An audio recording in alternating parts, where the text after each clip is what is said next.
So అబ్రాడ్కి వెళ్తున్నారు, స్టేట్స్కి వెళ్ళి ఎంబీబీఎస్ చేస్తున్నారు. ఆ తర్వాత మళ్ళీ the want to come back to India.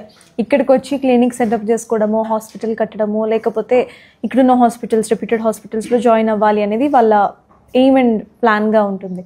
So ఇక్కడికి వచ్చాక ఎటువంటి ఎగ్జామినేషన్స్కి వాళ్ళు అపియర్ అవ్వాలి, వాటికి ప్రిపరేషన్ ఎలా ఉంటుంది?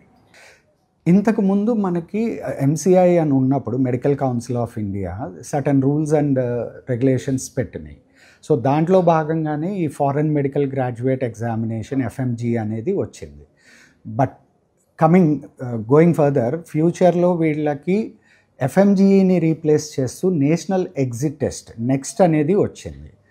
సో ఈ నెక్స్ట్ ఎగ్జామ్ అనేది ఎవరైనా, అంటే ఇండియాలో చదివిన పిల్లలైనా లేకపోతే అబ్రాడ్లో ఎంబీబీఎస్ చదువుకొని వచ్చిన పిల్లలైనా ఈ నెక్స్ట్ ఎగ్జామ్ క్లియర్ చేసిన తర్వాత మాత్రమే వాళ్ళకి రిజిస్ట్రేషన్ నెంబర్ అనేది వస్తుంది. సో వన్స్ వాళ్ళకి రిజిస్ట్రేషన్ నెంబర్ వచ్చిన తర్వాత మీరు అన్నట్టు వాళ్ళు హాస్పిటల్ స్టార్ట్ చేసుకోవచ్చు, లేకపోతే జాబ్ చేసుకోవచ్చు, గవర్నమెంట్ జాబ్స్కి అప్లై చేసుకోవచ్చు, లేకపోతే పోస్ట్ గ్రాడ్యుయేషన్ పీజీకి వెళ్ళచ్చు. సో వాళ్ళ రిక్వైర్మెంట్ని బట్టి, నీడ్ని బట్టి ముందుకెళ్ళచ్చు.